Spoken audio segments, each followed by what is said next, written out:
Yo, Lego Transformers The Last Night Nemesis Prime.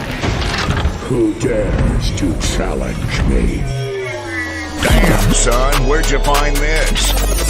I am Nemesis Prime. You are nothing.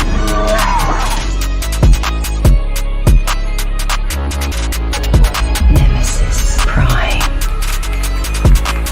Yo, what's going on, guys? It's your boy Shae here. Let's get right into it. I will fight anyone who stands in my way. Hey, yo, shout out to Shae OT for the Attack on Titan Drill remix.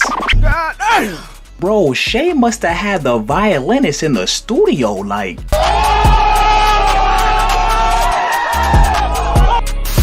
And it begins. The tomfoolery. The buffoonery. Oh my god! Bro, the baboonery. Okay, now let me stop playing because this is gonna be a quick video. Here we have Transformers The Last Night Optimus Prime standing at about 10 inches tall from head to toe and coming in at a build time of about 68 hours. Wow! Now last video, I thought I had done the impossible because I built a Transformers Age of Extinction Optimus Prime that was almost 100% fully transformable. However, the oil tanks did have to parts form and they actually became separate accessories within Optimus Prime's robot mode. But it is this video that I have actually done the impossible, ladies and gentlemen. I have finally built a fully transformable, movie-accurate The Last Night Optimus Prime. Nice.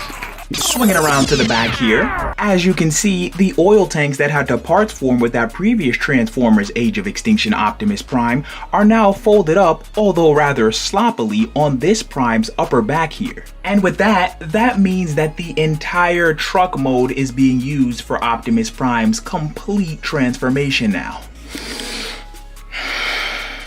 That's elite. Ew, bro, you mad ugly.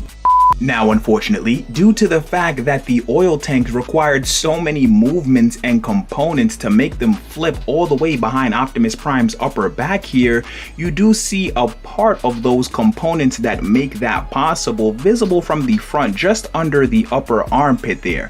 And that's just a tad bit annoying because I like to make it so that the kibble on my Transformers isn't visible from the front at all. However, I had to use a bunch of ball joints and different clip pieces to give the oil tanks the ability to be able to rotate behind Prime off of the side of his truck and then flip up onto his upper back. And it was actually those pieces that allow for the movement of Prime's oil tanks that cause his back to have to be extended outward in both directions. So those are the pieces you're seeing from the front under his arms there. Oh. But you know what? I'm willing to give it a pass because number one, it's really not that noticeable from the front, and number two, a lot of the AOE and TOK Optimus Prime action figures had some not so good kibble management, so considering how those action figures came out, I'm kind of just like, okay, you know what, this could have been a lot worse. Oh, hell no!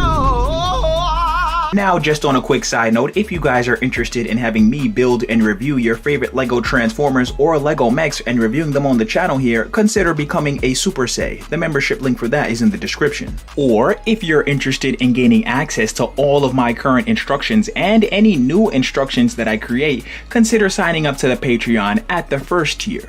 And speaking of Patreons, shout out to KDo1997 for being a loyal paid supporter of the channel. Okay, now back to Prime here. As you can see, bro's got a nice amount of accessories on deck. First off, we've got the Merlin staff, which he's been sporting since the beginning of the video. And on top of it, I added a translucent light blue pipe piece with a round brick to simulate the light that actually shines off of the top of the staff. Ooh. Next up, we got Prime sporting the sword. Now, a lot of people didn't realize that Prime in this movie wasn't playing no games with this sword right here, bruh. So we had dudes roll up on him like, man, shut up.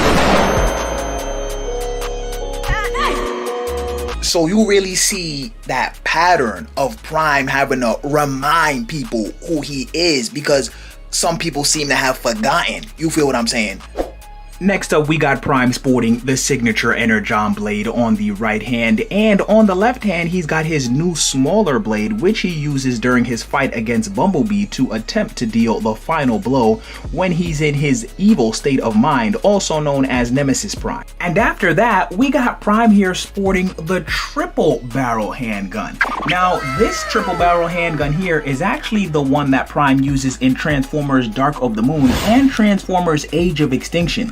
And I went with that design because the handgun from Transformers The Last Knight is for some reason, although still a triple barrel handgun, shorter and less detailed.